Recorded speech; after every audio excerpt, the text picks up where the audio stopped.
El especialista Rodríguez Zazo, doctor en veterinaria, medicina y cirugía, especialista en microbiología y parasitología, con máster en enfermedades de transmisión sexual y académico numerario de la Real Academia de Ciencias Veterinarias de España, nos resuelve las dudas.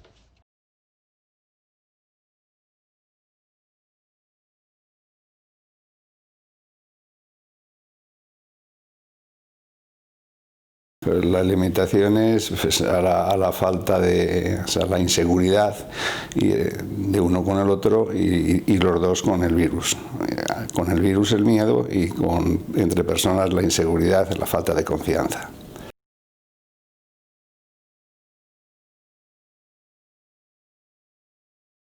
Para evitar contagios hay que hacer, lo fundamental es protegerte como te dicen ahora las autoridades sanitarias, guardar la distancia, a mi juicio es lo más importante, ponerse la mascarilla y lavarte las manos.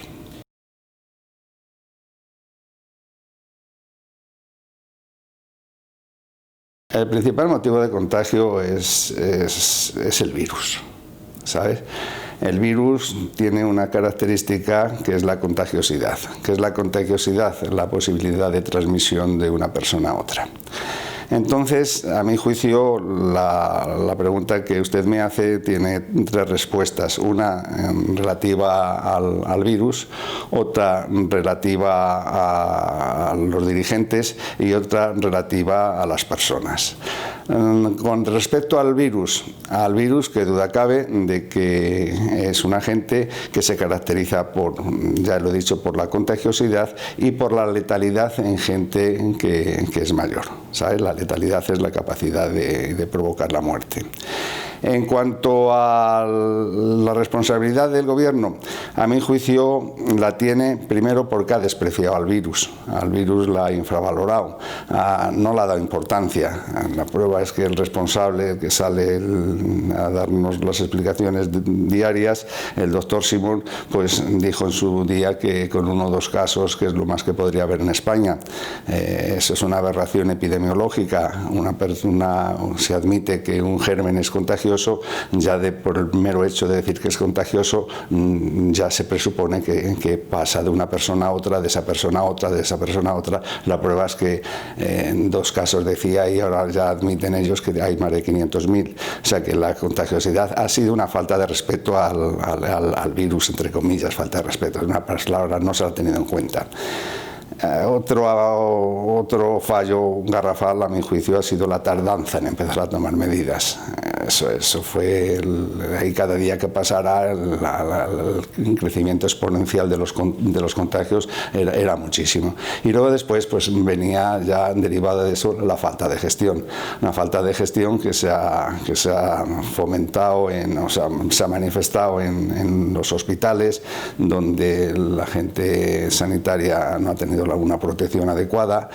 Luego después también ha habido una falta de concreción en cuanto a las mascarillas, tan pronto sí que valían como no valían, y luego después lógicamente que se ha enseñado a la gente mayores en las residencias, ¿sabes? Esto ha sido a mi juicio lo más importante. Y también hay que tener en cuenta que si esto nos referimos a lo que se ha llamado la primera ola, lo que ha sucedido en la segunda ola, que a mi juicio no es segunda ola, porque lo que ha sido es continuidad del anterior, no ha habido un paradón y luego después el que apareciera de nuevo una infección. No, esto ha sido continuo porque era acabar, a la gente no se le ha hecho las pruebas, la gente nos han dejado salir a la calle y entonces en la calle pues se ha producido esto. Entonces tenemos tres factores para contestar a su pregunta, de decir que cuáles son lo que a mi juicio está inherente al que haya contagio por el virus. Ya he dicho, primero la característica del virus, segundo la falta de gestión de las autoridades sanitarias y tercero la irresponsabilidad de la gente. La gente ha estado muy bien en la primera fase, hasta el confinamiento, hasta el final del confinamiento. Después la irresponsabilidad ha sido total. Los grupos de riesgo ahora mismo, entendiendo por riesgo aquella persona que tiene la posibilidad de infectarse, somos prácticamente todos, desde niños hasta personas mayores. Lo que sí que hay que hacer hincapié es en aquellos donde la letalidad puede ser alta o la morbilidad. La morbilidad es la capacidad de enfermar. Y si antes se estaba concretada en personas de más de 75 años, ¿sabes? Ahora hemos visto que con una tasa de morbilidad baja, es decir, que no hace daño, pero sí que infecta mucho, ¿sabe? Ya a personas jóvenes. Vamos a ver, hay que hacer aquí una diferenciación clara. El coronavirus se puede, al tener prácticas sexuales, no es lo mismo que relaciones sexuales. Vamos a poner las cosas como son. Las relaciones sexuales son aquellas que se tienen entre dos personas donde se busca placer y donde fundamentalmente intervienen los órganos genitales, tanto de una persona como de la otra. En el caso concreto del poderse contagiar, ¿cómo se contagia uno por la COVID? La COVID es por vía respiratoria fundamentalmente y por contacto de mucosas. Entonces, en la relación sexual en sí no conlleva ese riesgo, ni mucho menos, pero sí que conlleva el accesorio. El accesorio son los besos. Entonces, en los besos el contagio es grande, porque hay contacto de saliva y la mucosa, ¿sabes? Eso es clarísimo. Teóricamente es protección con el condón, pero además el condón hay que tener en cuenta que no te protege del todo. Hay enfermedades de transmisión sexual que son por contagio y el condón no le protege. Eso, por contagio quiere decir contacto directo. Y el tipo, por ejemplo, condilomas acuminados, molusco contagioso, sífilis, herpes, pues esto se puede uno adquirir sin necesidad. Teniendo condón se puede adquirir porque el condón te protege el pene, pero no te protege las partes genitales adyacentes. ¿Sabes? Y ahí pueden asestar las lesiones en la pareja. En cuanto a la relación, es muy difícil, por una razón muy sencilla, porque es que es muy difícil tener, y perdona la redundancia, relaciones sexuales sin que haya comunicación con la otra pareja y sin que haya besos. Y entonces lo ideal sería tener relaciones sin contacto con la boca, ¿sabes? Pero eso es muy difícil. El virus se ha detectado que está en la mucosa nasal y en la bucal, ¿sabes? Pero no en los fluidos genitales, o sea, vaginales y tanto el líquido preseminal como en el semen no se ha evidenciado. Las enfermedades de transmisión sexual son aquellas que se adquieren por relaciones sexuales. Las relaciones sexuales son los coitos y las felaciones, el coito tanto vaginal como anal y las felaciones donde interviene la boca, sabe, la lengua, tanto el cunilingus como la felación en sí propiamente dicha, como el anilingus, etc. ¿Vale? Esto es lo que es una relación sexual, pero la relación sexual también incluye los actos con ellos relacionados. Es decir, por ejemplo, dos chicas que comparten un pene artificial y una está infectada, pues por medio de ese pene artificial se infecta a la otra. La segunda ha cogido una relación sexual, o sea, una enfermedad de transmisión sexual, no por relación sexual, porque no ha tenido contacto con ninguna otra persona, pero sí con un objeto que ha servido para que se lo transmita. O sea, enfermedad de transmisión sexual, aquellas que se adquieren por relaciones sexuales o por actos con ellas relacionadas. ¿Cuántas enfermedades de transmisión sexual hay? Vamos a ver, yo hice una tesis doctoral en medicina precisamente comparando las enfermedades de transmisión sexual humanas con los mamíferos domésticos. En cuanto al número de gérmenes, el hombre tiene 80 gérmenes diferentes que pueden causar enfermedades de transmisión sexual. Y es la especie que más tiene. Si se juntan las especies de los animales domésticos, todas tienen más la de los animales que la persona, pero individualizada, la primera va el hombre, la especie humana, y luego después van los equinos, ¿vale? Y luego van los bovinos y así van decayendo. Estos gérmenes, pues imagínense que hablamos de uno de ellos, la clamidia. Pues la clamidia puede producir enfermedades diferentes, porque puede producirte una uretritis, tanto en el hombre como en el varón, como te puede producir una enfermedad inflamatoria pélvica en la mujer, como te puede producir una infección ocular en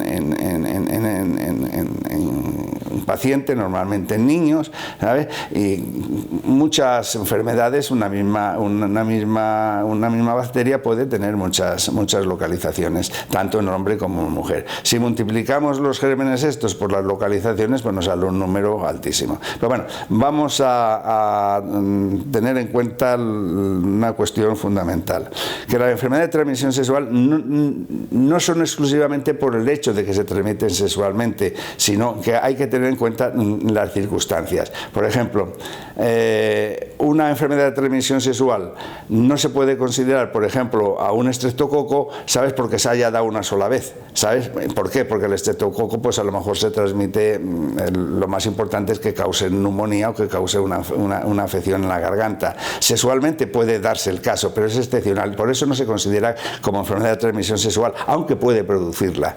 En cambio, hay otras que, por ejemplo, el SIDA, pues resulta que aunque se transmite también de madre a hijo, aunque se transmite por jeringas, pues resulta que por lo que más se transmite es por relaciones sexuales. Entonces al SIDA sí que la consideramos como enfermedad de transmisión sexual. Hay muy poquitas que sean exclusivamente de transmisión sexual, por ejemplo las trichomonas, esas solo y exclusivamente se transmiten por relaciones sexuales, pero todas las demás tienen alguna otra vía también. O sea, pueden producir otras. Por ejemplo, la sífilis puede ser por sangre, puede ser también de madre a hijo, y puede ser también por relaciones sexuales, y puede ser sin relaciones sexuales. Por ejemplo, en un caso de un beso, ¿sabes? Si una persona tiene el chancro sifilítico en la boca, por el beso se lo puede transmitir. Y el beso en este caso no es relación sexual, porque puede ser un morreo simple y llanamente, sin necesidad de buscar el placer, de buscar eyaculación, etc. ¿De acuerdo?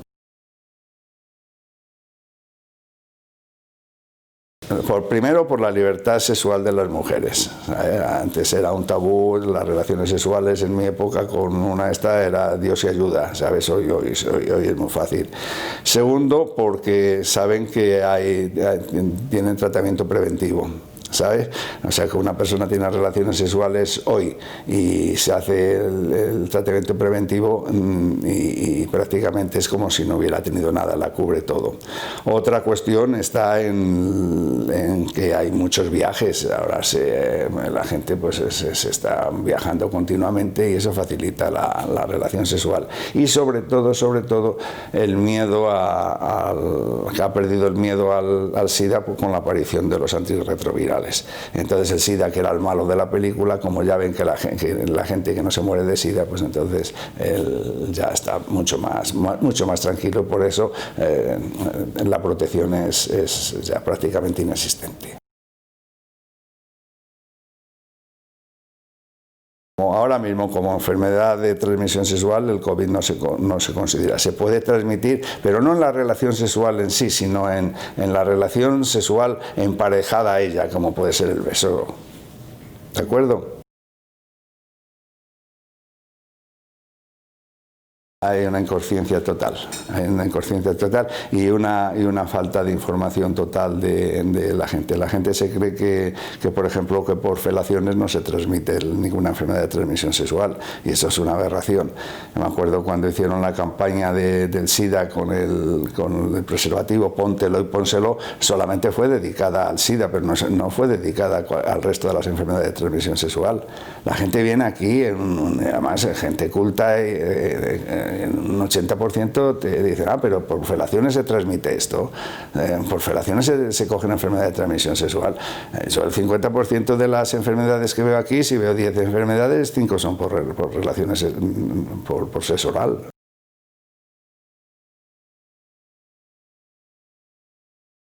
Es coherente actualmente, sí, por una razón muy sencilla, porque del COVID-19 se muere la gente.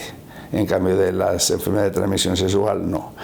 Tienes que tener en cuenta que del VIH, por ejemplo, en un año malo, pues a lo mejor se murieron en España 1.500 personas, ¿sabes? No llegaron a 2.000. Y ahora resulta, eso es un año, en un año malo, no sé si fue el 17 o el 19, no te puedo precisar, pero en el caso del COVID tienes que tener en cuenta que las cifras oficiales te dan 20, o sea, cerca de 30.000, las extraoficiales te dan 50 y tantos mil muertos, y en un año, ¿sabes?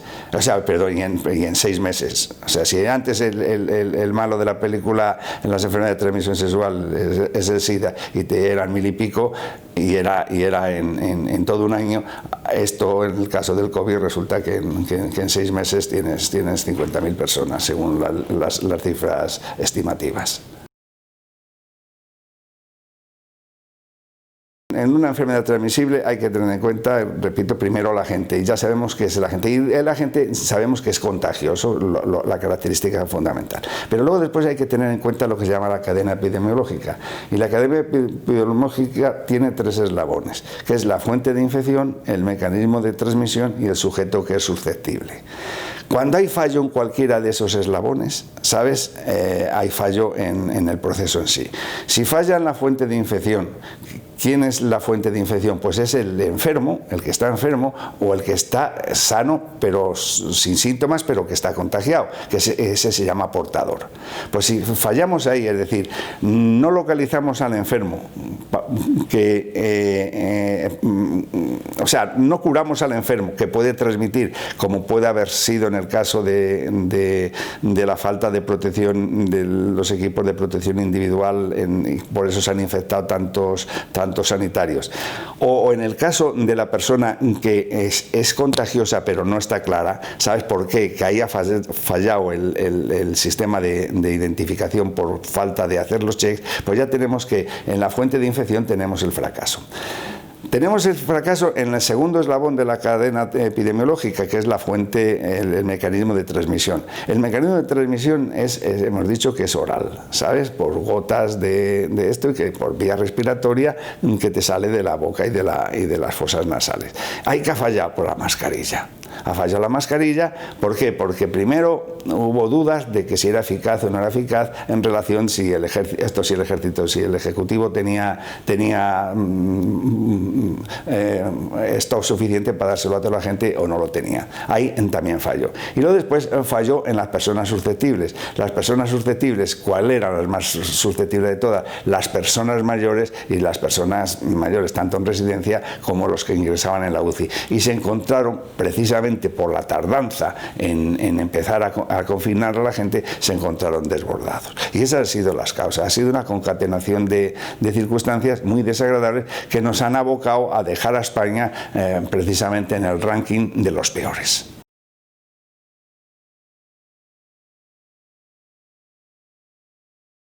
Los jóvenes ahora mismo en la segunda, lo que la gente dice por ahí, segunda ola, ya digo que para mí no es segunda ola porque no se ha acabado la primera, es una continuación de ella, es una especie de recaída. Uno cuando está enfermo, una recaída no es lo mismo que una recidiva. La recaída es que uno está enfermo, ¿sabes?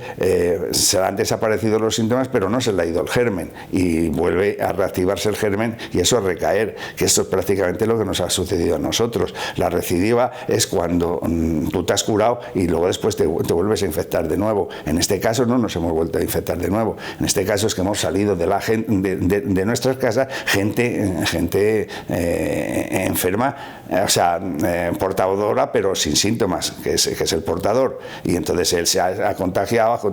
La prueba es que donde están los núcleos de mayor contacto son las familias en las reuniones de botellones, etcétera, etcétera.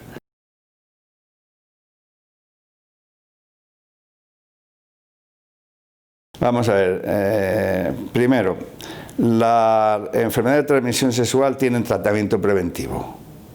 Ya te comenté hace un rato que una persona que tiene hoy una relación de riesgo y acude antes de las 48 horas, viene y se le puede prevenir prácticamente de todas las enfermedades de transmisión sexual, ¿sabes? Circunstancia que no se da en la COVID, ¿sabes? No se puede hacer un tratamiento preventivo.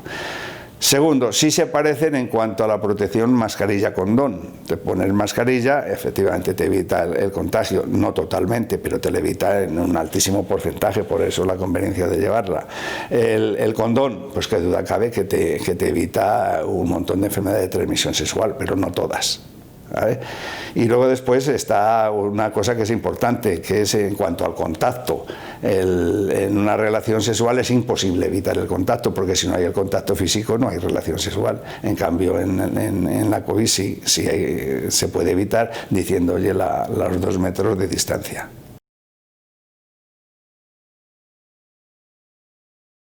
No, porque siempre que tú tienes una relación sexual sin condón, tienes riesgo a contagio, siempre. Incluso con pareja estable e incluso con pareja fiel.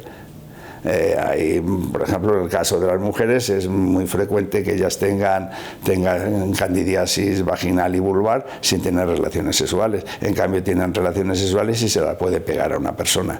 Y la mujer ha transmitido eso sin haber tenido ella anteriormente una relación sexual que se la hayan transmitido. Se pueden dar las dos cosas, pero se puede dar el caso en monjas que se presupone que son un grupo que no tiene relaciones sexuales, pues aparecen en infecciones vaginales y vulvares por Candida, que es un hongo, ¿sabes? O sea que creo que está contestado.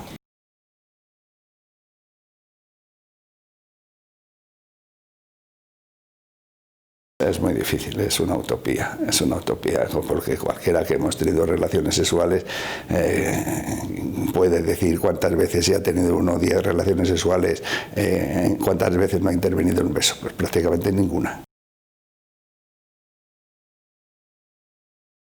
Referente a la COVID, agua pasada ya no veo molinos, desgraciadamente las cifras son muy en contra de lo que hemos hecho, y para los futuros sí que recomendaría a los dirigentes, que ahora prácticamente van a estar en manos de las comunidades autónomas, que por favor se asesoren de gente competente.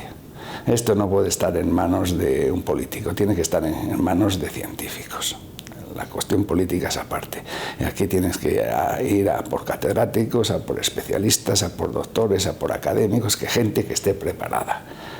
No podemos estar en manos de personas sin preparación, porque el asunto es muy serio. Y los hay, y gente muy buena. Esto en cuanto a la cuestión de la COVID, que creo que vamos a ir ya por buen camino. En cuanto a las enfermedades de transmisión sexual, primero, protección. Esto primero, seguridad de tu pareja. Si tienes seguridad de tu pareja, tienes prácticamente todo ganado. Segundo, en el supuesto de que no tengas seguridad en la pareja, uso de condón. Si no tienes seguridad de la pareja y tampoco tienes seguridad en el condón, porque el condón muchas veces se rompe, muchas veces se sale, otras veces la gente no se lo pone porque dice que pierde lo bonito de la relación sexual. Si no puedes ponerte el condón, si no puedes tener esto, siempre que tengas una relación de riesgo, inmediatamente acude a que te hagan el tratamiento preventivo. Si fallan las tres, la seguridad en la pareja, falla el condón, falla el tratamiento preventivo, hazte un chequeo completo con un especialista, no de 4 o 5 enfermedades de transmisión sexual, hazte por lo menos del orden de más de 20 o 30, un chequeo completo de más de 30 enfermedades de transmisión sexual. Si te ha fallado todo esto y tienes síntomas, acudir a un especialista para que te trate. Y eso es todo.